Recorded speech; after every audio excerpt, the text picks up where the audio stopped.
தோழர்களே, தமிழ்நாடு கலை இலக்கிய பெருமன்றம் முன்னெடுத்திருக்கிற மகத்தான இலக்கிய பணியான நாளும் ஒரு கதை சொல்லல் என்கிற தலைப்பின் கீழ் நாம் ஒரு தொடர் பயணமாக 2023 தொடங்கிய நம்முடைய தொடர் பயணம் அழகிரிசாமி ஐயா கதைகள், ராஜநாராயணன் அவருடைய கதைகள், தமிழொலி அவருடைய சிறுகதைகள், அடுத்ததாக நாளும் ஒரு அதிகாரம் என்கிற தலைப்பின் கீழ் 1330 திருக்குறளையும் இணைய வாயிலாக நம் உலக மக்களை நோக்கிய சந்தித்த பயணம். தற்பொழுது புதுமை பித்தன் தோமுசி ரகுநாதன் இருவரது கதைகளை இணைத்துக் கொண்டு 114ஆம் நாள் நிகழ்வில் நாம் இணைந்திருக்கிறோம்.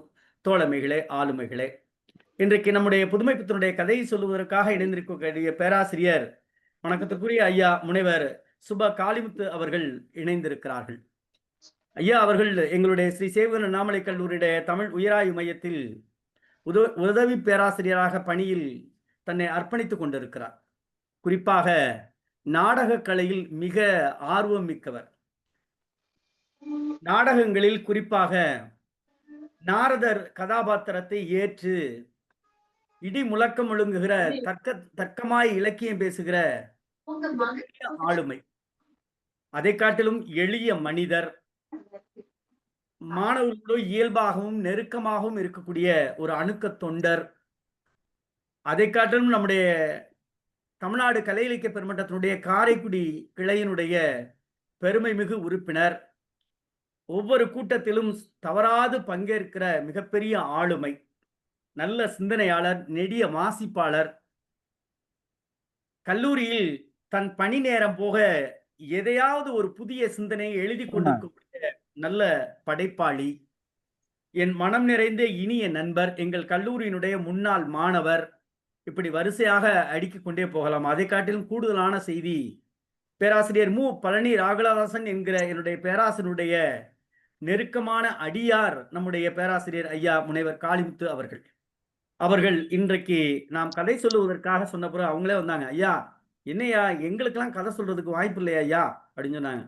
ஐயா, நம்ம இப்படிப்பட்ட ஆளைத்தானே தேடிக்கிட்டு இருக்கோம் அப்படின்னு நினைச்சிட்டு உடனே ஒரு கதையை சொன்னோம். எதுக்குமே சொல்ல, ஐயா எனக்கு ஒரு பிரிண்ட் அவுட் எடுத்து கொடுங்க அப்படின்னு கட்டிலை விட்டிரங்கா கதை என்கிற கதையை நம்மிடம் வாங்கி சென்ற பேராசிரியர் அவர்கள் இன்றைக்கு கதை சொல்லுவதற்காக இணைந்திருக்கிறார். நல்ல மனிதர். நாடக கலையில் மட்டுமல்லாது குறிப்பாக நாட்டுப்புறவியல், சங்க இலக்கியத்தில் ஆழங்கால புலமை பெற்ற பேராசிரியர் ஐயா சுப காளிமுத்து அவர்கள் புதுமை பித்தனுடைய கதை சொல்ல வருமாறு, நீங்க அதை காட்டிலும் கல்லூரிலாம் நடக்கிற விழாவில் ஐயாவை பாட சொல்லிட்டா போதும். ஐயா வாய்ப்பு இருந்தால் ஒரு பாட்டோட தொடங்கினீங்கன்னா நல்லா இருக்கும். அப்படி இருக்கக்கூடிய நம்முடைய பேராசிரியர் சுப காளிமுத்து ஐயா அவர்கள் இன்றைக்கு கதை சொல்ல வருமாறு தோழமையோடு அழைக்கின்றோம். தோழமையை வருக, கதை சொல்க. அனைவருக்கும் வணக்கம்.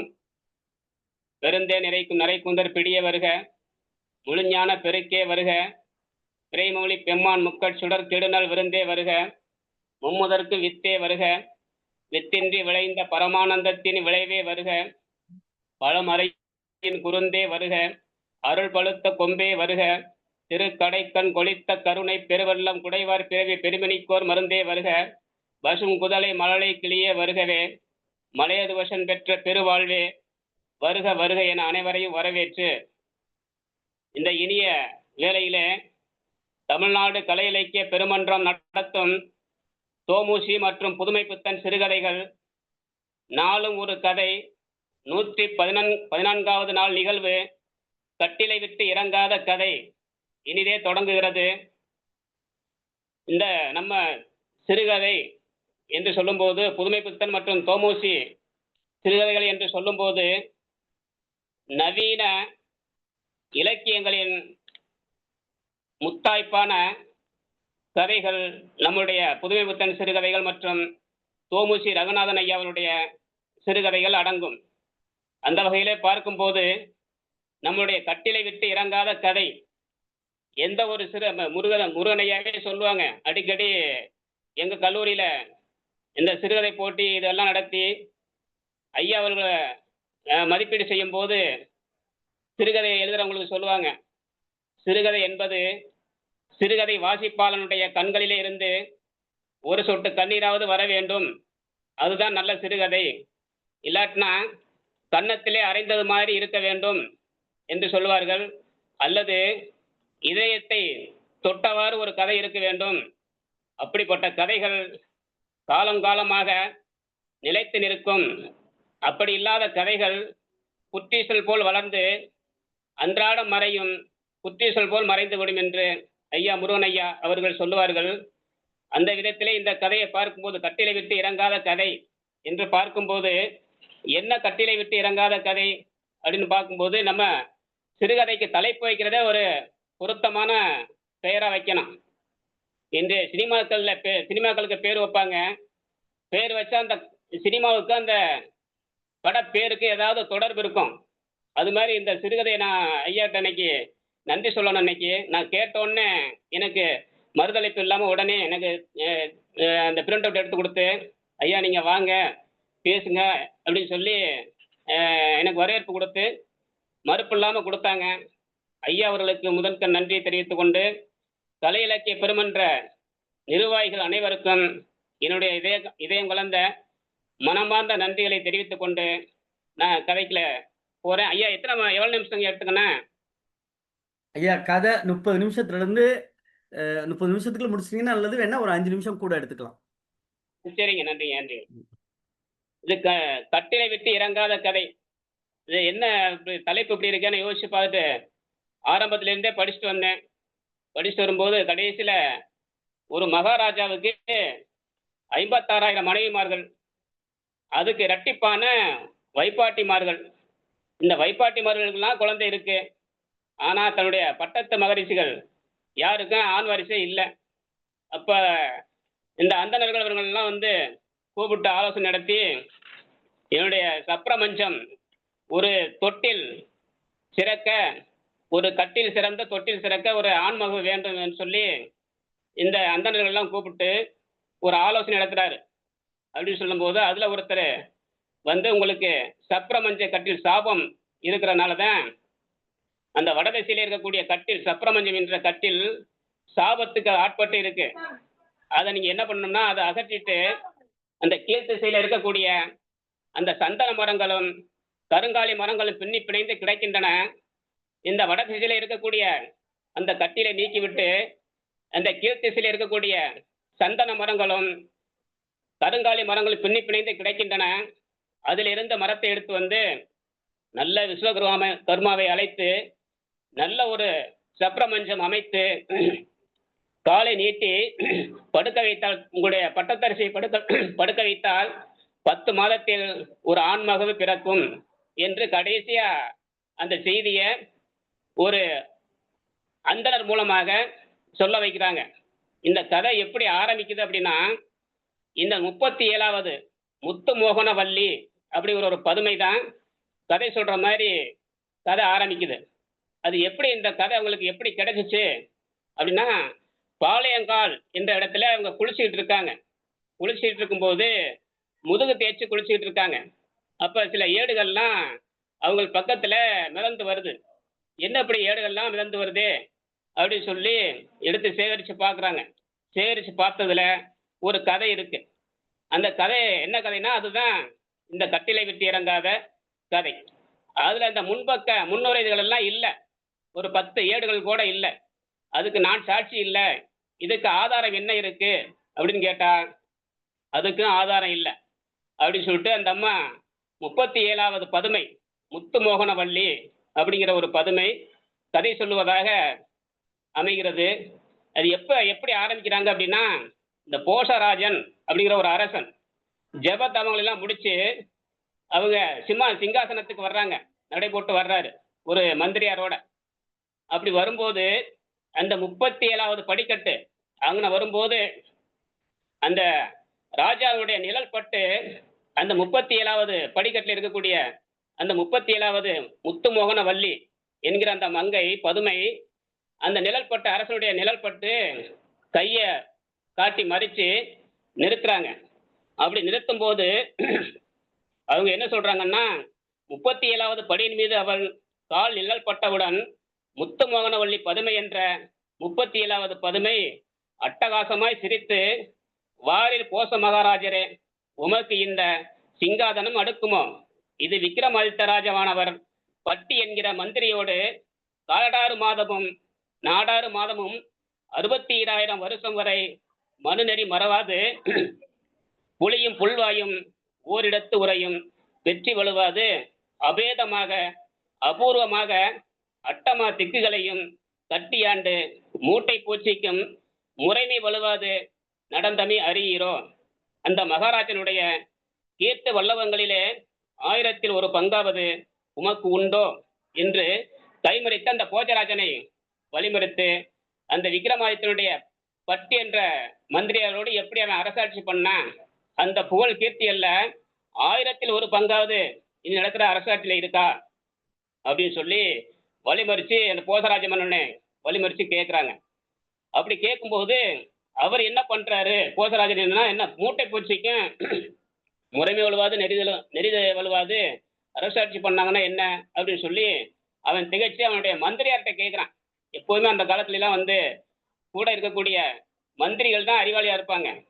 மன்னர்கள் வீரதரத்தோட செயல்படுவதை தவிர மதிநுட்பம் இருக்காது. வருவது உரைக்கும் அந்த மந்திரிமார்கிட்ட தான் அவங்க அந்த ஆலோசனைலாம் கேட்டுக்குவாங்க. அப்போ அது மூட்டை பூச்சிக்கு முறைமை வலுவாது அரசாட்சி பண்றதுன்னா அது என்ன அப்படி சொல்லி அந்த மந்திரியார்கிட்ட கேட்குறாரு.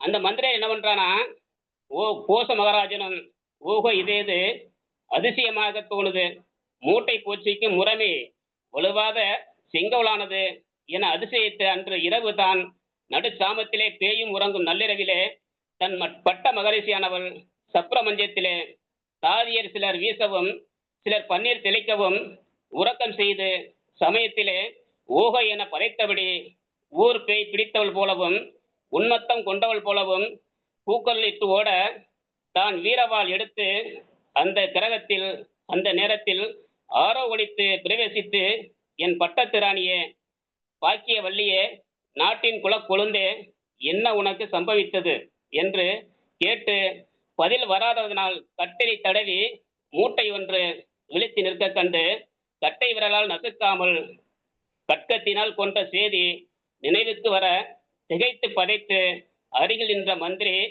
சுமந்திரனை விழித்து மூட்டையை கொன்றதற்கு பிராயச்சித்தம் உண்டோ, மூட்டைக்கு மனுநெறி உண்டோ, சொல்லும் சொல்லும் என்று கேட்க மந்திரி சுமந்திரனானவன் ஏதேது தம் தலைக்கு தீங்கு வந்ததென்று திட்டப்படுத்தி கொண்டு தண்டனிட்டு ராஜ்ய பாரத்திலே பலவிதம் உண்டு என்று அவன் சொல்ல ஆரம்பிக்கிறான். என்னன்னா, இரவுலே நடுச்சாமத்திலே அவனுடைய பட்டத்தரசிக்கு பேய் பிடிச்சது போல அந்த போசராஜனுடைய மனைவி பட்டத்தரசி பேய் பிடிச்சது போல நள்ளிரவுலே ஆட ஆரம்பிக்கிறான்.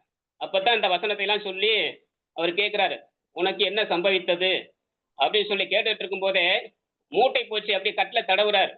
கட்டில தடவும் போது 2 மூட்டை பூச்சிகள் அவர் கையில தட்டப்படுது.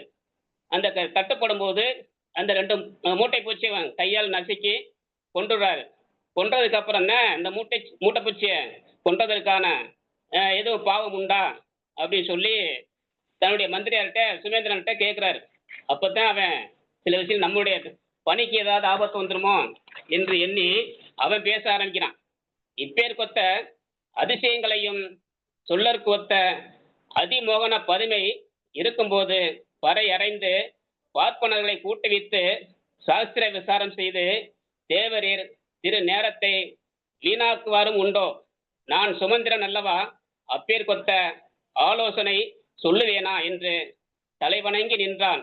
சவாஸ் சவாஸ், மந்திரி சுமந்திரனாரே, நீர் சொன்னது 1000க்கு ஒரு வார்த்தை. அதை தெரிந்துதானே நாம் உமக்கு மந்திரி பதவி தந்தோம். இந்தாரும் உன் புத்தி கூர்மைக்கு மெச்சி நம் சந்தோஷத்தையும் தெரிவித்தும் தருகிறோம் என்று சில சன்மானங்களை அந்த போசராஜன் மந்திரியாருக்கு கொடுக்குறாரு. மந்திரியார் அவர் கேட்ட கேள்விக்கு ஏதோ சொன்னது மாதிரி தெரியல, அவருக்கே தெரியல, மந்திரிக்கும் தெரியல. அப்ப அவர் ஏதோ சொல்ல இவர் அதுதான் உண்மை என்று நம்பி இந்த உனக்கு சில சன்மானங்கள் அப்படி சொல்லி அந்த போசராஜன் சில முத்து மாலைகள் இதெல்லாம் கொடுத்து இதை கொண்டு போய் இவனுடைய மனைவிட்ட கொடு அப்படிங்கிற இதை முத்து மாலையை கொடுக்குறாரு. இந்த முத்து மாலையை அதை நேரே சென்று நம்முடைய பத்தினிக்கும் கொடுத்து வைப்பீர் என்று கட்டளையிட்டு விட்டு பதுமையை பார்த்து, வாராய் முத்து மோகனவல்லி பதுமையே, உங்கள் விக்ரமாதித்தன் மூட்டை பூச்சிக்கு முறைமை வலுவாது நடந்தவை சொன்னீரே, அதன் வயனம் என்ன என்று குத்துக்கால் போட்டு குடங்கையிலே மோவாயை ஊன்றி குனிந்து நின்று கேட்டான். அதற்கு அந்த முத்துமோகன பதுமையானது விக்ரமாதித்த ராசா கதை என்றால் விடுகதையை விட்டு சொல்ல பாட்டொன்று மறக்க நீர் இந்த படியில் இப்படி அமரும். அதாவது என்ன சொல்றாருன்னா, விக்ரமாதித்தன் கதைனா விட்டு விட்டு வரும் அந்த கதையெல்லாம். இந்த விடுகதைகள் விக்ரமாதித்தன் கதையெல்லாம் விட்டு விட்டு வரும். அதை சொல்லுவாங்கல்ல, அந்த முருங்கை மரத்தில் ஏறிச்சு அப்படின்னு சொல்லுவாங்க. அது மாதிரி இந்த கதை விட்டு விட்டு சொல்றதுக்கு ஒன்று விக்ரமாதித்தன் கதை இல்லை அப்படின்னு சொல்லி, நீ இந்த 37வது படியில் எங்கன்னா அமரும் என்று சொல்லி, மேலும் அந்த 37வது முத்துமோனவல்லி கோச மகாராஜனை அமர சொல்லி கதை சொல்ல ஆரம்பிக்கிறார். அமரும், நான் சொல்லுகிறேன், காது கொடுத்து கேளும். இடையிலே கொட்டாவி விட்டால் நற்றாற்றில் சலபவானம் பண்ணிய பாவம் வந்து சம்பவிக்கும் என்று சொல்லி அந்த போசராஜனுக்கு ஒரு எச்சரிக்கை விடுத்து, நீ இங்கே அமரும், பக்கத்திலே அமரும், நான் கதை சொல்கிறேன், அதை கேளு. கதை சொல்ற நேரத்தில் கொட்டாய் விட்டாய்னா உனக்கு சாபம் வந்து சேரும் என்று சொல்லி அவர் மறுபடியும் கதை சொல்ல ஆரம்பிக்கிறார். அதுக்கப்புறம் சொல்றாங்க, இதிலிருந்து 10 ஏடுகளை காணவில்லை என்று சொல்றாங்க அந்த அம்மா, அந்த பதுமை. நாமகள் திலதம் போலும், நாரணன் நம்பி போலும், அட்டகோண யந்திரத்தின் மைய கோட்டை போலும், செம்பாலும் இரும்பாலும் கல்லாலும் கருத்தாலும் கட்டிய நகரம் ஒன்று உண்டு. அதற்கு பகைவர்கள் வரமாட்டார்கள். பாவம் அணுகாது, பசியும் அணுகாது. அதன் கோட்டை வாசலோ 800 யானைகளை வரிசையாக நிறுத்தினாலும் அதன் பிறகும் ஒரு பாகம் இடம் கிடக்கும். அந்த கோட்டை கதவுகள் வைரத்தினால் ஆனவை. இரவில் கோடி சூரிய பிரகாசம் போல சுடர்விட்டு 120 காதத்துக்கு பகைவர்கள் வந்தாலும் காட்டி கொடுத்து விடும். பட்ட பகலிலே என்றால் அவர்கள் கண்களை ஊச வைத்து கொட்டையாக்கி திக்கு தெரியாமல் அலைந்து முதலைகளும் சுறா மீன்களும் எங்கே எங்கே என்று நடமாடும் அகழிக்குள் விழும், தம் ஆயுசை போக்கும்படி செய்துவிடும் என்று அந்த அம்மா, அந்த பதுமை 37வது முத்துமோனவல்லி பதுமை சொல்றாங்க. அதாவது என்ன சொல்றாங்க, 800 யானையை வரிசையா கட்டி வச்சாலும் மிச்ச இடம் கிடக்கும் அப்படின்னு அந்த கோட்டையுடைய தன்மையை சொல்றாங்க. 800 யானைகளை வரிசையா கட்டி வச்சாலும் மிச்சம் எவ்வளோ இடம் கிடக்கும் அப்படின்னு சொல்லிட்டு அந்த வாயில் கதவை பத்தி சொல்றாங்க. வைர கதவு, அது எப்படிப்பட்ட கதவு அப்படின்னா, நைட்டுக்கெல்லாம் ஜொலிக்கும், பகலில சொல்ல வேண்டியதில்லை. எங்கிருந்து 120 காத தூரம், ஒரு காத தூரம் என்பது 10 மைல். அப்போ 120 காத தூரம் என்றால் நம்ம அதை பெருக்கிறோம்னா 120 into 10 எவ்வளோன்னு பெருக்கிற வேண்டியதுதான். ஒரு காத தூரம் என்றால் 10 மைல் என்று சொல்வார்கள். அதுபோல தூரத்துக்கு பகைவர்கள் வந்தால் காட்டி கொடுத்து விடும். அதாவது சொன்ன கோடி சூரிய பிரகாசம் சொல்றோம்ல, அது மாதிரி பிரகாசம் உடைய வைரக்கதவு. அது பகலிலே பகைவர்கள் வந்தால் 120 காத தூரத்துக்கு அப்பால் வந்தாலும் பகைவர்களை காட்டி கொடுத்து விடும். அது மட்டும் இல்லை, அவங்கள அந்த கண்ணையெல்லாம் பொட்டையாக்கி அவங்க எங்கே வழி தெரியாம முதலைகள் எங்கே இந்த ஜடலத்துக்கு ஏங்கி கிடக்கும் அந்த முதலைகள் ஏங்கி கிடக்கும் போது அந்த அகலிக்குள்ள போய் விழுந்து அதற்கு இரையாகி போய்விடுவார்கள். அப்பேற்பட்ட ஒரு வைரக்கதவு அப்படின்னு சொல்லிட்டு கோட்டையுடைய தன்மையை பற்றி சொல்றாங்க. அடுத்ததாப்புல இப்பேர் கொத்த அந்த கோட்டை வாசலை உடையதானதுனாலே இந்த பட்டணத்துக்கு மாந்தை என்று பெயர். கேளாய் விக்ரமார்க்க அரசனே, இதற்கு இன்னும் ஒரு காரணமும் சொல்லுவார்கள். இந்த பட்டணத்து மாந்தர்கள் மன்னரிட்ட கட்டளையை மறவாது மறையாது ஒழுகி வந்ததினால் மந்தை போல் நடக்கும் மாந்தர்வாள் சாந்தமாம் நகர். இப்ப நம்ம சொல்றோம், திருக்குறள்லே வள்ளுவர் சொல்லுவாரு, 6 அறிவு உடைய மக்களை மக்கள் என்றும், அதற்கு கீழ்பட்ட 5 அறிவு 4 அறிவு 5 அறிவு பட்ட மக்கள் 2ஆல் பட்ட மக்களை வந்து மாக்கள்னு சொல்லுவார். அதாவது அரசனிட்ட பக்கத்திலே அரசன் சொல்வது எல்லாம் மந்தை போல கேட்பதனாலே அந்த ஊருக்கு, மந்தை என்ற ஊருக்கு மாந்தை என்ற ஊர் என்று பெயர் வந்துச்சு அப்படின்னு அந்த பெயர் காரணத்தை சொல்றாங்க. சொல்லுவார்கள், இந்த பட்டணத்து மாந்தர்கள் மன்னர் இட்ட கட்டளையை மறவாது மறையாது ஒழுகி வந்ததனால் மந்தை போல் நடக்கும் மாந்தர் வாழ் சாந்தமா நகர் இச்செகலத்தில் உண்டோ. நீர் ஒரு முறை வாரும், அந்த ஊரை பாரும். தேவலோகத்து அலகாபுரியும் குபேர பட்டணமும் பூலோகத்து அத்தினாபுரமும் இதற்கு ஈடு ஆகா. அதில் இல்லாதன இல்லை என்றால் முற்றும் உண்மை, முக்காலும் உண்மை. அந்த பட்டணத்திலே முந்தையோர் வரம்பின் முறைமை வலுவாது, மனுநெறி விசகாது, மன்னவனம் தென்னவனுக்கு இளையவன் இளையமாறார்பன் அஜமுகன் என்பான் அரசாட்சி செலுத்தி வந்தான். அவனுக்கு 52,000 பத்தினிமாரும் அதற்கு இரட்டி பங்கு வைப்பாட்டிமாரும் உண்டு.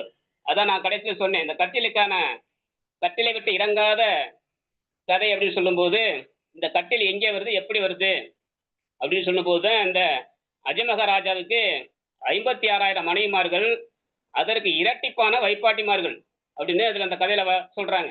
இப்ப அந்த வைப்பாட்டிமார்களுக்கெல்லாம் குழந்தை இருக்கு.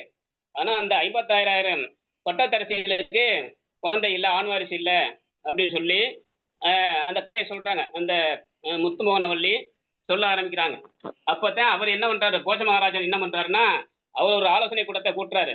என்ன கூட்டுறாருன்னா, வாஞ்சைக்கு உக வஞ்சி கொடியாளுக்கு பிள்ளையே பிறக்காமல் சிங்காதன சிறப்புக்கு ஆண் வாரிசு அளிக்க மாட்டேன் என்று தெய்வங்கள் யாவும் ஒன்று கூடி சங்கல்பித்தது போலவும் பட்ட மகிழ்ச்சியின் பேரிளம் பெண் பருவத்தையும் வெகு தூரத்தில் ஓட்டி விரட்டி அடித்துக் கொண்டு போவான் போல காலதேவன் நாட்களை வாரங்களாகவும், வாரங்களை பட்சங்களாகவும், பட்சங்களை மாதங்களாகவும், மாதங்களை பருவமாகவும், பருவங்களை வருஷங்களாகவும் வரவும் வயிற்றுக்கு பாரமாக பிறந்த வைப்பாட்டி பிள்ளைமார்கள் நாள் தவறாமல் படித்தரம் பெற்று போக பட்டி மண்டபத்தில் முட்டி மோதுவரைக்கு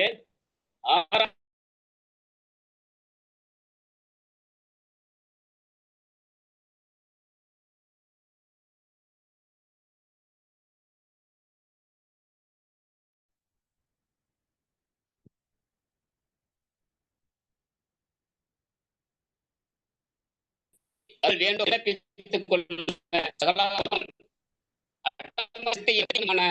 சித்த வல்லப சிரோன்மணி ஒருவன் சபா மண்டலத்தை இளந்தருளி நிமிர்ந்து நின்று முழுதும்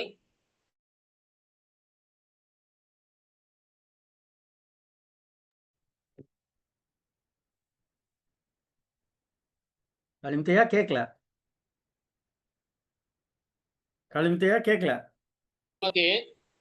பிள்ளைப்பேறு வாயாத கட்டிலை அகற்றி கானகத்தின் கீழ்த்திசையில் கருங்காலியும் சந்தனமும் பின்னி பிணைந்து வளர்ந்து நிற்கிறது. அதை வெட்டி கட்டிலாக்கி கால் நீட்டி படுத்தால் 10ஆம் மாதம் ஆண்மகவு நிச்சயம் என்று சொல்ல நிற்க அத்துறவிக்கு பசிப்பினி போக்க மடமும் மானியமும் கொடுத்து சைத்தியோபசாரம் செய்விக்க சேடி பெண்கள் 600 வரையும் உடன் அனுப்பினான். பிறகு முரசு அறிவித்து காட்டிலே கருங்காலியும் சந்தனமும் கட்டி தழுவி வளர்ந்த மரத்தை கொண்டு வந்து தருவோருக்கு 1000 பொன் பரிசு என்று பரிசனங்களிடையே சொல்லி தச்சர்கள் யாவரையும் அழைப்பித்து கட்டில் செய்ய ஆணையிட்டான். காட்டிலிருந்து மரமும் வந்தது, கட்டிலும் செய்து முடித்தார்கள். அப்போ அந்த கட்டி குறை சொல்லும் போது வடதிசையில் இருக்கக்கூடிய அந்த கட்டினுடைய சாபம் தான், உனக்கு வாரிசே இல்லை, அதனால கீழ்த்திசையில் இருக்கக்கூடிய அந்த சந்தன மரத்தையும் கருங்காலி மரத்தையும் வெட்டி எடுத்து வந்து நல்ல தச்சர்களை கொண்டு நல்ல கட்டிலை அமைத்து கால் நீட்டி படுக்குமாறு ஒரு கட்டிலை வரவழைத்தால் உனக்கு 10 மாசத்திலே ஆண் வாரிசு கிடைக்கும் என்று அந்த அஷ்டம சித்தி சுரோன்மணி சொல்வதை கேட்டு அவனுக்கு பல்வாறான சேடி பெண்களை, பணிப்பெண்களை அனுப்பி அவனுக்கு போதுமான சன்மானங்களையும் கொடுத்து அவனை அனுப்பிவிட்டு பிறகு அந்த கட்டிலம் வந்தது, அவனுக்கு ஆண் வாரிசு வந்தது என்று வரக்கூடிய கதை தான் இந்த கதை. ஐயா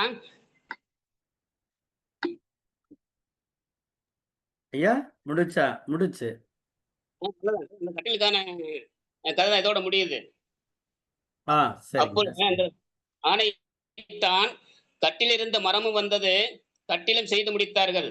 அப்பொழுதுதான் அரசே, நாங்கள் இருவரும் அந்த கட்டிலின் குறுக்கு சட்டத்தின் கீழ் ஈசான திசையில் இருந்த சிறு பொந்தில் குடிபுகுந்தன். அடுத்து 2 அந்த மூட்டை பூச்சிகள் பேசுது. அந்த ஏற்கனவே ஏன் இந்த கட்டிலுக்கு சாபம் இருக்கு அப்படின்னு சொல்லும்போது, அந்த கட்டில குறுக்கு சட்டத்துல ஈசான மூலையில 2 மூட்டை பூச்சிகள் இருந்ததாகவும் அது கூட அதுக்கு சாபமா இருக்கும் அப்படிங்கிறதுமாகவும் இப்ப கட்டிலை மாத்தி வேற கட்டில வடதிசையில இருந்த அந்த கட்டிலை நீக்கி அந்த சந்தன மரம் கருங்காலி மரத்துல இருந்து கட்டில் செஞ்சு கொண்டாந்து போட்டோன்னே எங்களுக்கு இதோட முடிஞ்சுச்சு, எங்களுக்கு நீ இருக்கிறவரெல்லாம் நாங்க உன்னுடைய ஆட்சியில நல்லா சந்தோஷமா இருந்தோம், இவனுடைய ஆட்சியில எங்களுக்கு ஒண்ணு இல்ல அப்படின்னு சொல்லிட்டு நாங்க விடைபெறுறோம் அப்படின்னு சொல்லி கண்ணீர் சிந்தி அந்த மூட்டை பூச்சிகள் அந்த அரசுடன் விடைபெற்று செல்வதாக யாரிடமோ அந்த விக்ரமாதித்தனிடம் இந்த 2 மூட்டை பூச்சிகளும் விடைபெற்று செல்வதாக இந்த கதை அமைகிறது. நன்றி பேராசிரியரே, மிக்க மகிழ்ச்சி. ஒரு பாட்டு வேணா பாடிடுமாயா? நல்லா பாடுங்க. ஐயோ.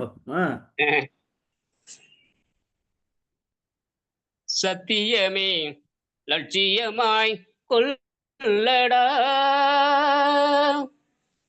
சத்தியமே லட்சியமாய் கொள்ளடா, தலை நிமிர்ந்து உனை உணர்ந்து செல்லடா,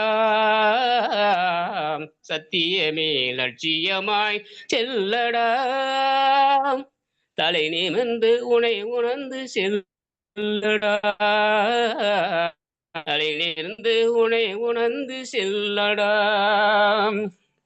எத்தனையோ மேடு பள்ளம் வழியிலே, எத்தனையோ மேடு பள்ளம் வழியிலே, அத்தனையும் தாண்டி காலை முன்மையடா, அத்தனையும் தாண்டி காலை முன்மையடா, நீ அயங்காது தயங்காது அணி செல்லடா, சத்தியமே லட்சியமாய் கொள்ளடா, தலை நிமிர்ந்து உனை உணர்ந்து செல்லடா, தலை நிமிர்ந்து உனை உணர்ந்து செல்லடா. ஐயா ஐயா ஐயா ஐயா நன்றி. அவ்வளவுதாங்க அவ்வளவுதாங்க. ரொம்ப மகிழ்ச்சி. அப்படியே லைன்ல இருங்க. என்ன சொல்றது, இந்த கதை சரியான ஆள்கிட்ட தான் கொடுத்துருக்கோம் அப்படின்னு தோணுது. நேற்று சொன்ன அதே செய்தி, கதையை படிக்காம தான் ஐயாட்ட கொடுத்தோம். ஆனால் அவருக்கு இந்த இந்த தளம் அவருக்கு ரொம்ப பரிச்சயமானது. இது தொடர்பான செய்திகளையும் நன்கு அறிந்தவர்.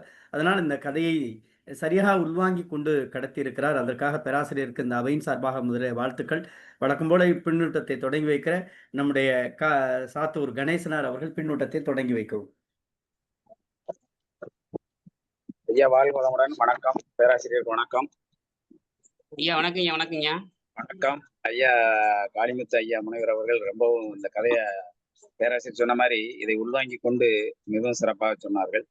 இது உண்மையிலேயே இந்த கட்டிலை விட்டுறங்க கதை அப்படிங்கிறது வந்து எழுத்தாளர் புதுமைப்பித்தன் அவர்கள் அந்த முதல் பாராவிலேயே எல்லாம் சொல்லிடுறாரு. என்ன சொல்லிடுறாரு அப்படின்னா, இதுக்கு ஆதாரம் கிடையாது, ஒண்ணும் இல்லை, என்ன பாதி தான் கிடைச்சது, இது விக்ரமாதித்தன் கதை போல வெளிவராத பாடம் என்பது அந்த ஆராய்ச்சியை நான் நம்பிச்சுக் கொள்கிறேன், தெரிந்தவர்கள் தொடருக. அப்ப இந்த கதையை பொறுத்த மட்டும் எப்படி அப்படின்னா, ஒரு 10 தடவை படிச்சாலும் இது என்ன ஏதுன்னு புரிஞ்சுக்கிறதுக்கு இது முன்னாடியும் பின்னாடியும் நம்மளுக்கு என்ன இருக்குன்னு தெரிஞ்சாதான் இந்த கதையினுடைய இது தெரியும். ஆனா இந்த கதையை எப்படி பாத்தீங்கன்னா, அந்த முத்து மோகனவல்லிங்கிறது அது ஒரு மூட்டைப்பூச்சி, அது பெண் மூட்டைப்பூச்சி. அந்த பெண் மூட்டைப்பூச்சி தான் 37வது படியில இருக்கும்போது அந்த கதையை அந்த அரசனுக்கு சொல்லுது. அத எப்படி சொல்லுது அப்படின்னா, அவன் போஜராஜனுக்கு நீ என்ன பெரிய ஆட்சி, எங்களுடைய ஆட்சி எப்படி இருக்காருன்னா, அது சொல்லும் போது பாத்தீங்கன்னா அந்த வர்ணனைகள், அது அரசாட்சியா இருந்தாலும் சரி, அரசனாக இருந்தாலும் சரி, ராணியாக இருந்தாலும் சரி, அது அந்த போர்ப்படையா இருந்தாலும் சரி, அந்த வார்த்தைகளை நம்ம படிக்கும்போது மிகவும் சிறப்பாக இருக்கும். அதை படிச்சுட்டே இருக்கலாம். அந்த வர்ணனையை இத்தனை வார்த்தைகள் போட்டு இப்படியெல்லாம் நம்ம வர்ணிக்க முடியுமா? ஒரு பெண்ணை இப்படி வர்ணிக்க முடியுமா? ஒரு நாட்டை இப்படி வர்ணிக்க முடியுமா? ஒரு அரசனை இப்படி வர்ணிக்க முடியுமா? அப்படிங்கிற மாதிரி இந்த கதை போயிட்டே இருக்கு. சரி, ரைட்டு, கட்டிலை விட்டுருங்க கதை அப்படின்னு சொல்றாருன்னா, அந்த மூட்டைப்பூச்சி, இந்த பெண் மூட்டைப்பூச்சி தான் இது சொல்லுது. அந்த ஆனா ஆண் மூட்டைப்பூச்சி நசுக்கப்பட்டு செத்து போச்சு. அது அந்த பாவம் இருக்கிற மாதிரி அந்த பாவம் தான் இருக்கு. அப்ப நான் அதுக்கு என்னதான் செய்ய அப்படின்னு கேட்கிற மாதிரி இந்த கதையை கொண்டு போறாங்க. கடைசியில சரி நம்ம இப்படியே இருக்க போறோமோ செய்வோம்னு சொல்லிட்டு இருக்கும்போது அரசன் பார்ப்பனர்களையும் பரிஜனங்களையும் கூட்டிக் கொண்டு, படைகளையும் கூட்டிக் கொண்டு ஆட்சி நடத்துவது போல நம்மளும் நமக்கு சம்பந்தப்பட்ட ஆளுகள் நம்ம பயன்படுத்திக்கணும் அப்படின்னு சொல்லிட்டு இந்த மூட்டைப்பூச்சிகள்லாம் ஒன்னா சேர்ந்தது. இதுல இந்த மூட்டைப்பூச்சி சொல்றது பாத்தீங்கன்னா, அந்த நேரத்துல அந்த கட்டில வச்சு செஞ்ச உடனேதான் நாங்க தச்சை வீட்டுல ஒரு மூலையிலையும் முடுக்கலையும் ஒரு சந்திலையும் பொந்துக்குள்ளேயும் இருந்துட்டு நாங்க வாழ்ந்துட்டு இருந்தோம். இப்ப எங்களுக்கு அரசவையில இடம் கிடைச்சிருச்சு. அந்த அரசவையில் இடம் கிடைச்சு போச்சு. அத்தனை அருமண புகைகளோடு சேர்ந்து சாப்பாடுல வந்து நம்ம இருந்துட்டு நாங்க வந்து சந்தோஷமா இருக்கோம். அப்படியெல்லாம் இருக்குது. அந்த நேரத்துல பாருங்களேன், அப்ப வந்து அவங்க அந்த 2 மூட்டை பூச்சியுமே 2மே பேசிக்கிடுது. எப்படி பேசிக்குதுன்னா, "மன்னவா, காதலனே" அப்படி பேசிட்டு, "நீ போயி இன்னைக்கு வந்து மன்னத்த போய் அவங்க வந்து ஒரு ஒரு நல்ல ரத்தத்த நீ குடிச்சிட்டு வந்துரு" அப்படின்னு சொல்லுது. ஆனா இந்த இடத்துல புதுமைப்பித்தன் வந்து ஒரு 4, 5 இடத்துல வந்து பெண் புத்தி, பின் புத்தி அப்படின்னு சொல்லியே சொல்றாரு. அப்ப ஏன் அந்த உன் பேச்ச கேட்டு நான் அங்க அரசன் வீட்டுக்கு போனேன்னா, அங்க வந்து ரத்தம் கூட நான் பாட்டுக்கு கால்ல கடிக்கான்னு தெரிஞ்சுட்டு பிருஷ்டத்துக்கு அடியில போய் மாட்டிக்கிட்டேன். எங்கனக்குள்ள மாட்டிட்டு நசுக்கப்பட்டு செத்துருவோம்னு சொல்லி நான் பயந்து போய் வந்துட்டேன். அப்படியா? அப்படின்னு சொல்லிட்டு இப்படியே பேசிக்கிட்டே இருக்கும்போது, கடைசியில அந்த கதையினுடைய முடிவு என்ன அப்படின்னு சொன்னா, கட்டிலே விட்டுருங்க கதையா வந்து இப்போ மூட்டை பூச்சிய வந்து கடிச்சு தொல்லை பண்ணிக்கிட்டு இருக்கு.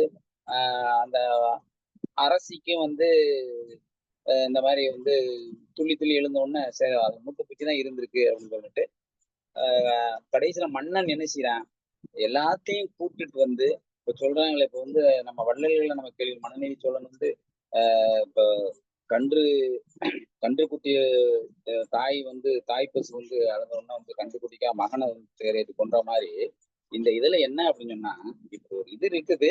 மூட்டை பூச்சியில கடிக்குது. இப்ப அதை என்ன செய்யறது? அப்ப வந்து அப்ப அந்த மூட்டை பூச்சிக்கு வந்து ஒரு ஒரு உயிரை கொன்று விட்டார்கள்ல.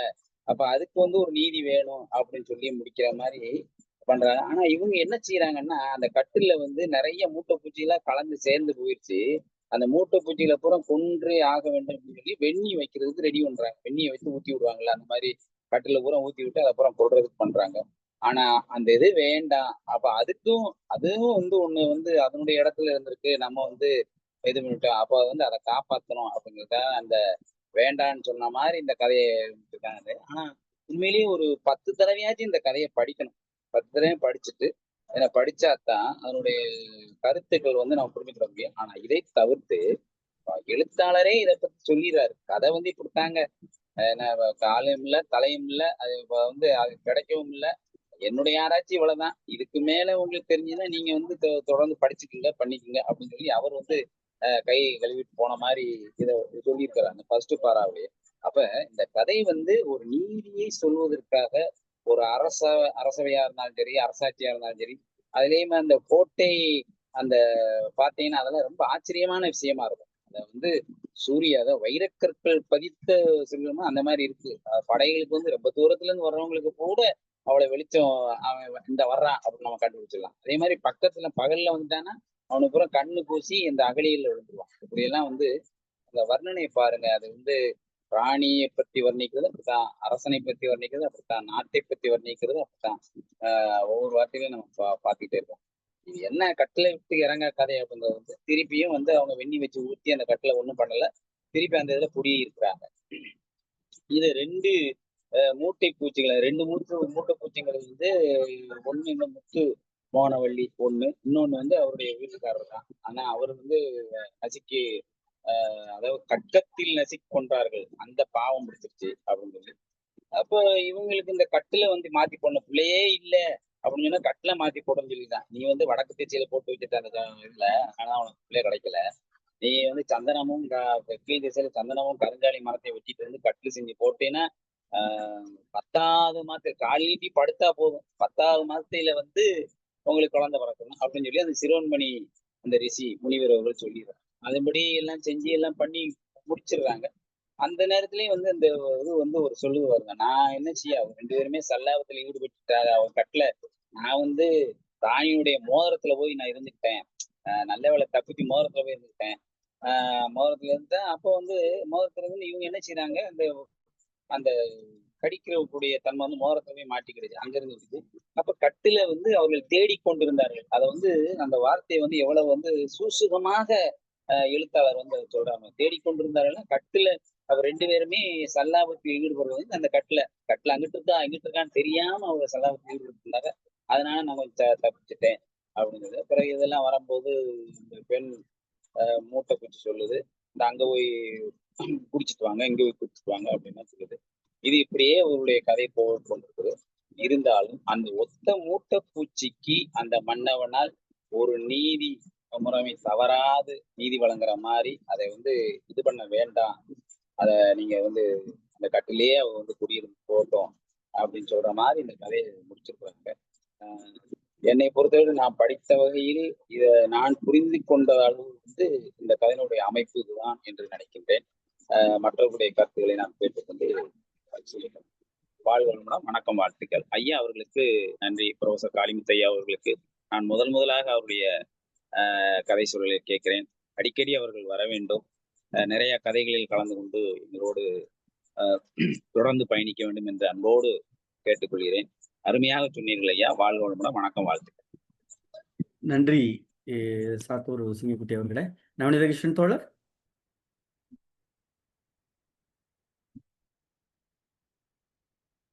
நவநீத கிருஷ்ணன் தோழர்.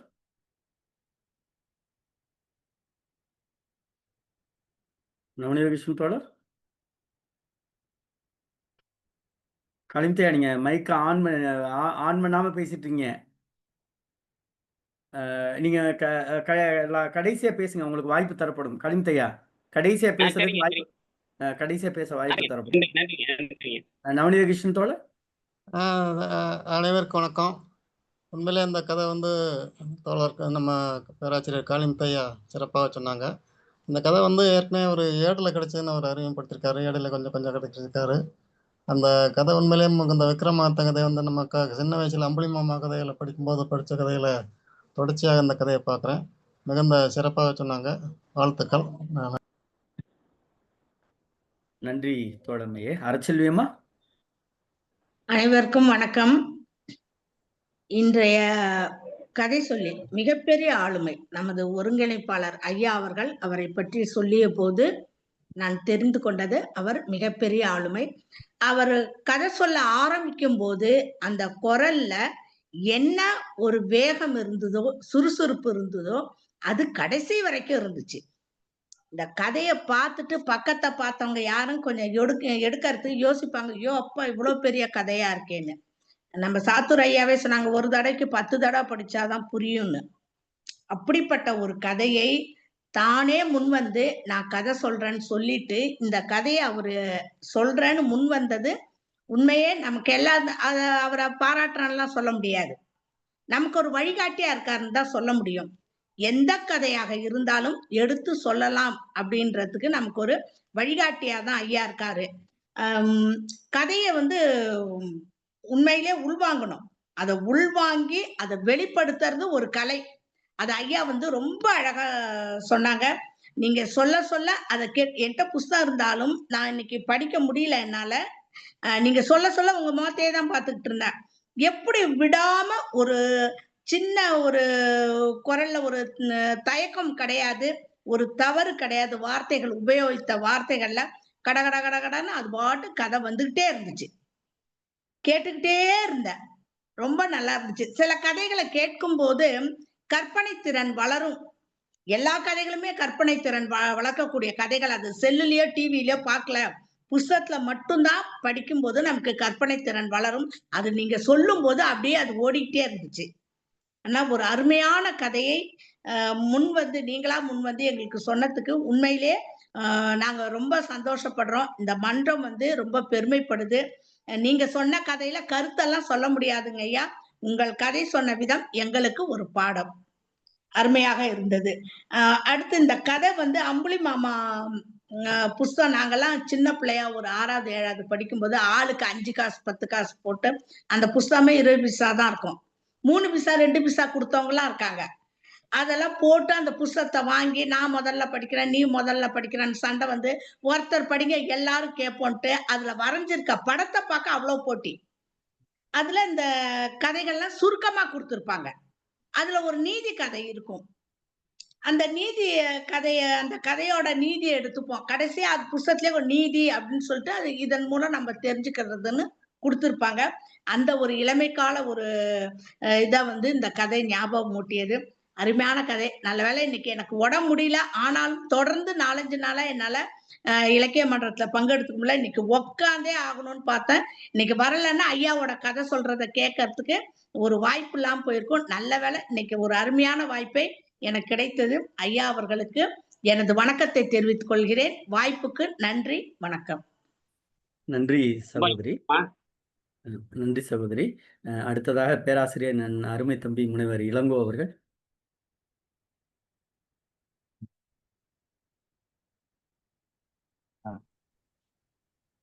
அனைவருக்கும் வணக்கம். ஐயா வணக்கம் ஐயா. கேக்குது. பேசுங்க பேராசிரியர். ஐயா ஐயா காளிமுத்து ஐயா வந்து விக்ரமாதித்தன்ல ஆரம்பிச்சு புதுமை பித்தன்ல கொண்டாந்து அருமையா முடிச்சாரு. உண்மையிலேயே மன்னருடைய கதை, அந்த வாரிசு அரசியல் அப்படிங்கிறதெல்லாம் அருமையா சொல்லி கொண்டு போனாரு. நம்மளுடைய பார்வையில காளிமுத்து ஐயா வந்து கதை சொல்லி இன்னைக்கு ஜெயிச்சிருக்காரு. காளிமுத்து ஐயாவுக்கு என்னுடைய வாழ்த்துக்கள். ரொம்ப அருமையா இருந்தது. அருமையா முருகன் ஐயா வழி நடத்தி கொண்டு போறீங்க. ரொம்ப சந்தோஷமா இருக்குங்க ஐயா. ரொம்ப நன்றிங்க ஐயா, அந்த வாய்ப்பு கொடுத்ததுக்கு நன்றிங்க ஐயா. நன்றி தம்பி, ரொம்ப மகிழ்ச்சி. அடுத்ததாக அம்மா விஜிலாம்மா. அனைவருக்கும் வணக்கம். இன்னைக்கு கதை சொல்லி முனைவர் சூப்பர் காளிமுத்து அவர்களுக்கு என்னுடைய வாழ்த்துக்கள். மிகச் சிறப்பாக ரொம்ப கதையை நல்லா அருமையா சொன்னாங்க. அதை சொல்றதுக்கான தகுதி இருக்கு என்னன்னு தெரியல, ஏன்னா அவர் முனைவர் பட்டம் பெற்றவர். ரொம்ப புரியும் வகையில ரொம்ப அருமையா சொன்னாங்க. இது வந்து ஒரு 10 தடவை வாசிச்சோன்னா 10 தடவை நம்ம சிரிப்போம். ஒரு ஒரு மகாராஜா, ஒரு ராஜா, ஒரு ராணி, அவனுடைய தளபதி அப்படின்னு அப்படி கம்பீரமா வாளெல்லாம் தூக்கிட்டு இருக்கிற மாதிரி ஒரு கதாபாத்திரங்களுக்கு இடையே ஒரு மூட்டை பூச்சியினுடைய கணவன் மனைவி 2 பேரும், அதை வந்து அந்த பெண் மூட்டை பூச்சியானது கணவரை வந்து ஒரு வீர புருஷனாக பாவித்து அவர் வந்து சக தர்மினிக்கு உனக்கு என்ன ஆச்சுமா அப்படிங்கிற மாதிரி அது அந்த அவங்களுடைய உரையாடல்கள்லாம் நல்லா நினைத்து பார்த்தா அப்படி சிரிக்கிற மாதிரி இருக்குது. அந்த கட்டலுக்கு இடுக்குகளை போய் ஒளிஞ்சிக்கிறதும், அந்த ருசி பார்த்த உடனே அவங்களுக்கு அந்த பெண்மைக்கே உரிய ஒரு பொறாமை. இன்னைக்கு அந்த ரத்தத்தினுடைய ருசியானது வேறுபட்டு இருந்தது. அப்போ வந்து இந்த மனுஷங்கள்லாம் ஏன் இப்படி இருக்காங்க, எப்பவும் ராணியினுடைய ரத்தத்தை சுவை பார்ப்போம், இன்னைக்கு வந்து ராஜாவுடைய இது வித்தியாசமா இருக்குதே, அந்த மொத்தம் இந்த உலகமே ரொம்ப மோசம் அப்படின்னு பேசுற மாதிரியும். ஆனா கணவர் மூட்டை பூச்சி அவர் வந்து சொல்லும்போது இன்னைக்கு ரத்தத்தினுடைய சுவை வேறுபாடு இருக்கும்போது, நான் வந்து ஒரு பெண்ணை தானே வந்து ரத்தத்தை தானே குடிக்கிறேன், அவர் வந்து மட்டும் எப்படி மாறி குடிக்கிறாரு அப்படின்னு சொல்லி கணவர் மேலேயே கோவப்படுவதும், அதுக்குள்ள வந்து ஒரு திருகல், ஒரு சுழற்சி கதையில வந்து ஒரு ட்விஸ்ட் இருக்கிறதும், அந்த சேடி பெண்ணும் இளவரசரும் வந்து தான் படுத்திருந்தாங்க, அது படுத்திருந்ததே ராஜா ராணிக்கு இல்லை அப்படிங்கிற மாதிரி மிக மிக நகைச்சுவையான ரொம்ப எண்ணல் தெரிக்கக்கூடிய கதை. இன்னும் சில காலம் இடையிடையே நமக்கு வந்து ஒரு சோர்வான சமயத்துல எடுத்து வாசிச்சு பார்த்தோம்னா, ஒரு மூட்டை பூச்சி கணவனாகவும் ஒரு மூட்டை பூச்சி பெண் மூட்டை பூச்சியை வந்து மனைவியாகவும் பாவித்து அவர்கள் இருக்கக்கூடிய அவங்களுக்கு ஒரு குட்டியா ஒரு ராஜ உடை, ஒரு மகாராணி மாதிரி ஒரு வேடமிட்டு ஒரு கட்டலில் இருக்கக்கூடிய அந்த கதை களத்தை வந்து நம்ம வந்து கற்பனையில வந்து யோசிச்சு பார்த்தோம்னா மிக மிக அருமையான கதை. நன்றி, வாழ்த்துக்கள். ரொம்ப நன்றிம்மா, மிக்க மகிழ்ச்சிமா. அடுத்து பேராசிரியர் அம்மா தொண்டியம்மா. நன்றி ஐயா. உறவுகள் அனைவருக்கும் வணக்கம். ஐயாவுடைய உரை முதலையே 2வதாக பேசினீங்க. ஐயா சொன்னாங்க அந்த குரல் தான் இன்னைக்குங்க ஐயா, ஒரு கணீர் என்ற குரல் அவ்வளோ ஒரு அருமையாக இருந்தது. அதாவது இப்ப வகுப்பறைக்குள்ள நான் முதல்ல நுழையும் போது ஒரு மாதிரி பேசுவோம், முடிச்சு வெளியே வரும்போது அதே அளவுக்கு நம்மள்ட்ட இருக்குமாங்கிறது தெரியாது. ஆற்றல் ஒருவேளை நம்ம தொய்வடைஞ்சிடலாம். ஆனா ஐயா முதல்ல எப்படி ஆரம்பிச்சாங்களோ முடிவு வரைக்கும் அதை அப்படியே கொண்டு போனார்கள். மிகவும் அருமை ஐயா. அதாவது மூட்டை பூச்சியே வந்து பேசுவதாக சொல்லி ஒவ்வொன்றையும் அந்த எடுத்து ஆளுமை பண்பு அது ரொம்ப அழகாக இருந்தது ஐயா. வாழ்த்துக்களும் பாராட்டுக்களும். வாய்ப்பளித்தமைக்கு நன்றி ஐயா. நன்றி சகோதர பேராசிரியரே, மிக்க மகிழ்ச்சி. அடுத்து ஐயா சிவசுப்ரமணியன் ஐயா. அன்பான தோழர்கள் அனைவருக்கும் வணக்கம். இன்னைக்கு இந்த கட்டிலை விட்டு இறங்கா கதைய முனைவர் காளிமுத்து அவர்கள் ரொம்ப முனைப்போடு சொல்லி முடிச்சிருக்கிறார்.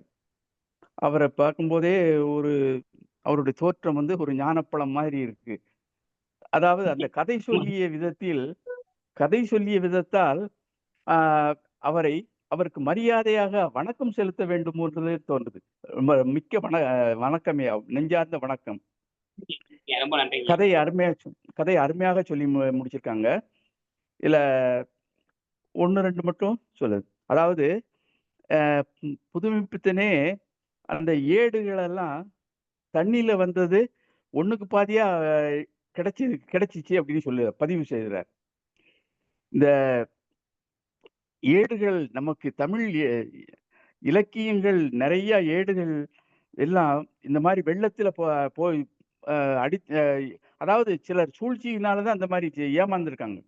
வெள்ளத்துல விடுறது, பிறகு சொக்கப்பான இதுகளில் போய் எரிக்கிறது, இந்த மாதிரி. அதற்கு ஒரே ஒரு காரணம், ஒரே ஒரு ஊர் தான், திருவேடகம் அப்படின்னு. அந்த ஒரு ஏடை விட்டுருக்காங்க, அந்த ஏடு எதிர்நீச்சல் போட்டு திரும்பி வந்துச்சான், திருவேடகம் அப்படின்னு பேரு. இந்த இந்த அந்த கதையை வந்து புதுமைப்பித்தன் கிடைச்ச விதத்தை வச்சு இந்த இதை சொல்றேன். அடுத்து ஆண் மூட்டை பூச்சியை கொண்டிருக்காப்புல பெண் மூட்டை பூச்சி பெண் மூட்டை பூச்சி வந்து, அதாவது இந்த கணவன் மனைவி பெண் மூட்டை பூச்சியை அழுதது அப்படின்னு சொல்லும் போது ரொம்ப ரசனையாக இருந்தது. பொதுவாக அந்த பசுவிற்கு நீதி வழங்கியது மாதிரி இந்த கதை வந்து மூட்டை பூச்சிக்கு நீதி வழங்குறது. பெண் புத்தி பின் புத்தின்னு நிறைய இடத்துல குறிப்பிட்டிருக்காருன்னு சொன்னாப்புல. ஆனா ஆண் புத்தி தான் அட்டுழியம் செய்யக்கூடிய புத்தி. பாருங்க, அந்த மன்னருக்கு வந்து மனைவி மாதிரி எத்தனை பேரு, வைப்பாட்டி மாதிரி எத்தனை பேருங்கிற சொல்லுறதுல இருந்தே தெரிகிறது. அந்த அவன் நாட்டுல உள்ள பெண்களை எல்லாம் அவன் இது பண்ணிருக்க மாதிரி சொல்லுது.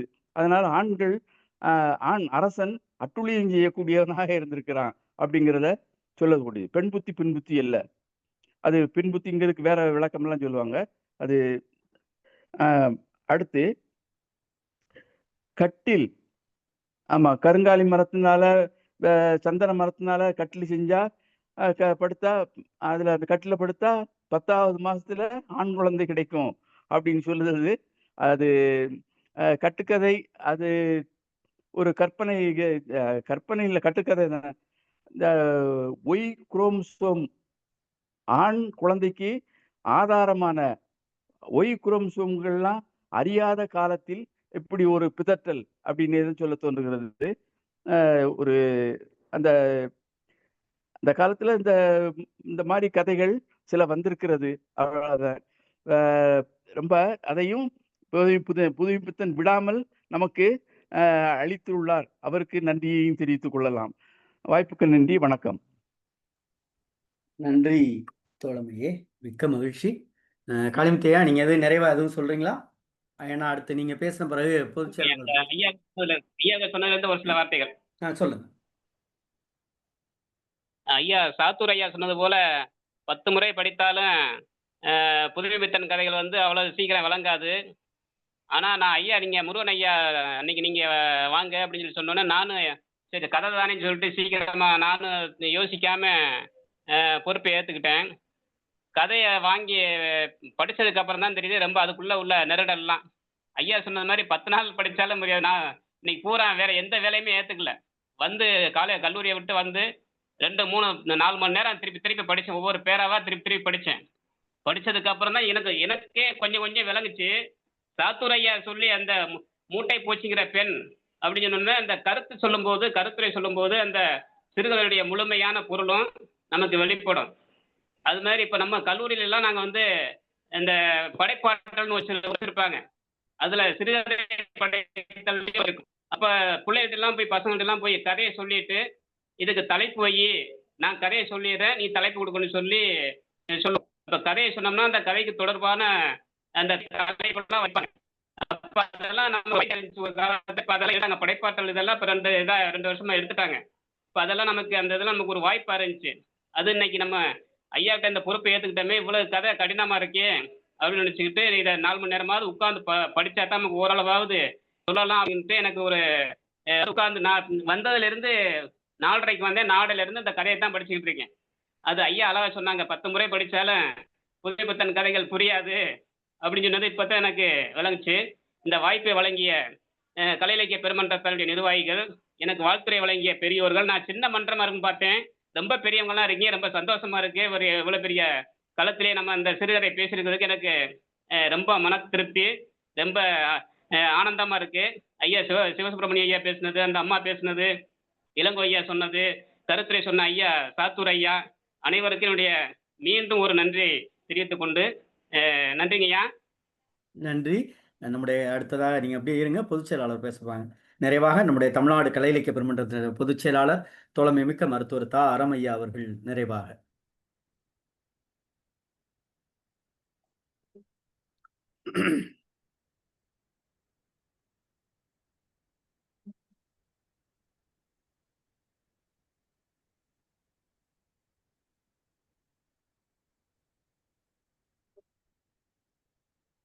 ஐயா நான் வேற ஒரு வேலையில இருக்கேன். நன்றி நன்றி நன்றி நன்றி நன்றி பொதுச் செயலாளர்.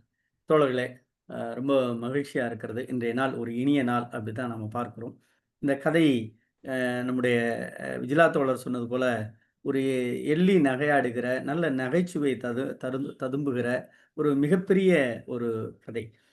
ஐயா காளிமுத்தையா ஒரு சில இடங்கள்ல எல்லாம் அந்த நாடகங்களிலே இருக்கக்கூடிய அந்த அரசவையில் இருக்கக்கூடிய அந்த காட்சி போல ரொம்ப அது ஒரு வரி எனக்கு ரொம்ப பிடிச்சது.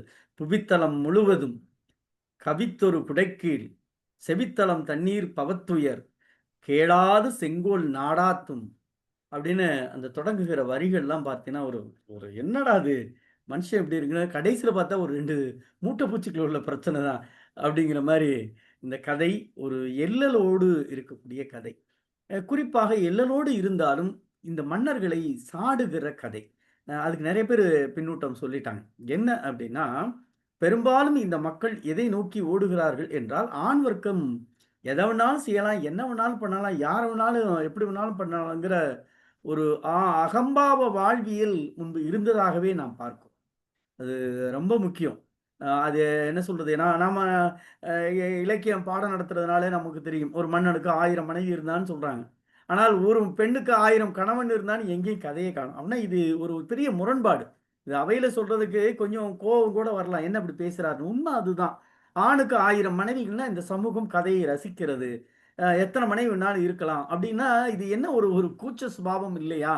இந்த இலக்கியம் அப்படின்னா என்ன, புதுமை பித்தனுக்கு ஒரு கோபம் பிறக்கிறது. என்னடா இது இந்த ஆண் வர்க்கம் இருக்கிறதே எல்லாத்தையும் மூட்டை பூசுடா ஓங்கி ஒரு அடிச்சு நசுக்கணுங்கிற ஒரு வெறி வந்திருக்கு, வேற ஒன்றும் கிடையாது. இது இது வந்து கடிக்கத்தான் செய்யும். ஆனா இதுல மூட்டை பூச்சியில இன்னொரு ஒரு ஒரு ஒரு சூட்சமம் இருக்குது. நம்ம அடிச்சிருச்சுன்னு விட்டோம்னா அது 1000 முட்டை பொறிச்சா அது ஒரு உருவாகிட்டே இருக்கும். ஒழிக்கவே முடியாது. மொத்தமா வெண்ணி ஊத்தி காலி பண்ணாதாங்கிற மாதிரி இவர்கள்லாம் இந்த எல்லலோடு இருந்தாலும் இந்த சமூகத்தில் புறையோடி கிடக்கிற பிரச்சனை. நீங்க இப்ப பரவாயில்ல, இப்பெல்லாம் செயற்கை கருத்தரிப்பு மையங்கள் எல்லாம் உருவாயிடுச்சு. அன்னைக்கெல்லாம் ஆம்பளை பிள்ளை பிறக்கல அப்படிங்கிறதுக்கு இன்னொரு கல்யாணம் பண்ண கூட்டங்கள் அதிகமான எண்ணிக்கையோடு இருக்கிறாங்க. கேட்டா அதுல ஒரு பெருமையா சொல்லிக்காங்க, அக்கா கட்டிக்கிட்டேன், தங்கச்சியும் சேர்த்து கட்டிக்கிட்டேன், ஏன்னா பையன் வேணும். அது அது என்னது, அதுக்கு ஒரு ஒரு பழமொழி ஒன்று, இந்த நிறைவான வாழ்க்கையில் அதுக்காக வேணும் அப்படின்லாம் சொல்லுகிற ஒரு ஒரு ஒரு விதமான ஒரு மூட பழக்க வழக்கம் சார்ந்த வாழ்வியலை கொண்ட இந்த மக்களை புதுமை புத்தன் சாடுவதற்காக 2 மூட்டை பூச்சிகளை எடுத்துக்கொண்டு ஒரு ராஜா ராணியோடு ஒப்பிட்ட கதையாகவே பார்க்கிறோம். அப்படிப்பட்ட கதையை இன்றைக்கு அருமையாக பேராசிரியர் ஐயா காளிமுத்தையா அவர்கள், எனக்கு என்ன இந்த கதையை எனக்கு உண்மையிலே ஒரு அரசர் தொடர்பான கதைன்னு தெரியாது. ஒரு கதை கேட்டாங்க, சரி இந்த கதையை படிச்சு பாருங்கன்னு சொன்னா சரிங்கய்யான்னு சொல்லிட்டாங்க. ஆனா காளிமுத்தையாட்ட ஒரு கல்லூரியிலேயும் அப்படிதான், ஏதாவது ஒரு பொறுப்பை கொடுத்துட்டா நாங்கெல்லாம் ஒரு 4 மணினா நாங்க விட்டு கிளம்பும்போது 4:45 அந்த மணி ஆயிரும். அவர் அப்படிலாம் கிடையாது. அந்த வேலையை எவ்வளவு நேரம் ஆனாலும் முடிச்சாதான் அந்த ரூம் கதவை சாத்த விடுவார். ஏன்னா அவர் அப்படி பழகி போன மனிதன். அதனாலேயே என்னமோ தெரியல, அவர் ஐயா சொன்ன மாதிரி கண்டிப்பா அவர் படிச்சிருப்பார். இங்க இருந்து கல்லூரில இருந்து வீட்டுக்கு போனதுல இருந்து எந்த வேலையும் பார்த்திருக்க மாட்டாருங்கிறது எனக்கும் தெரியும். அப்படி ஏற்றுக்கொண்ட பொறுப்பை ஒரு கதையை சிறப்பாக சொல்லி இன்றைக்கு அவையினுடைய அத்துணை பின்னூட்டம் சொன்ன ஆளுமைகள் மனத்தில் இடம்பெற்ற தமிழ்நாடு கலை இலக்கிய பெருமன்றத்தினுடைய காரைக்குடி கிளையினுடைய பெருமைமிகு உறுப்பினர் பேராசிரியர் ஐயா முனைவர் சுபா காளிமுத்து அவர்களுக்கு இந்த அவையின் சார்பாகவும் தமிழ்நாடு கலை இலக்கிய பெருமன்றத்தின் சார்பாக நெஞ்சுணர்ந்த வாழ்த்துக்களையும் பாராட்டுகளையும் சொல்லுகிறோம். குறிப்பாக அவர் ஐயா பேசுறதுனால நிறைய மாணவிகள் இன்னைக்கு நிறைய பேர் வந்தாங்க. பவித்ரா, நிறைய மாணவிகள் உள்ள வந்து வந்து வந்து இவ்வளவு நேரம் வந்துட்டு இப்பதான் போனாங்க. அப்படி பெருமை சேர்த்த பேராசிரியர்கள் இளங்கோவா இருக்கட்டும், அம்மா தொண்டியம்மாளா இருக்கட்டும், இவர்களெல்லாம் சொன்னாலும் கூட என்றும் நம்மோடு இணைந்து இந்த மன்றத்தை சிறப்பிக்கிற, அவையை சிறப்பிக்கிற கணேசன் சாத்தூர் ஐயா, விஜிலா தெரிராஜன் அம்மா, அரச்செல்வி அம்மா, நவநீத கிருஷ்ணன் தோழர், பெருமைமிகு சிவசுப்பிரமணியம் தோழர் இப்படி எல்லோரும் பின்னூட்டத்தால் பெருமை சேர்த்த ஆளுமைகளுக்கும் நம்முடைய பொதுச் செயலாளருக்கும் நன்றி சொல்லி, தோழர்களே, தமிழ்நாடு கலை இலக்கிய பெருமன்றம் தோழர் ஜீவா அவர்களின் சிந்தனை கனவுகளோடு ஒவ்வொரு நாளும் இரவு 8 மணிக்கு இணையத்தால் இல்லங்கள் தோறும் இணைந்து உலக தமிழர்களை நோக்கி இலக்கிய பயணத்தை தொடர்ந்து பயணிப்போம். நன்றியும் வாழ்த்துக்களும். நாளை சந்திப்போம். ரொம்ப நன்றிங்கய்யா. நன்றி. அனைவருக்கும்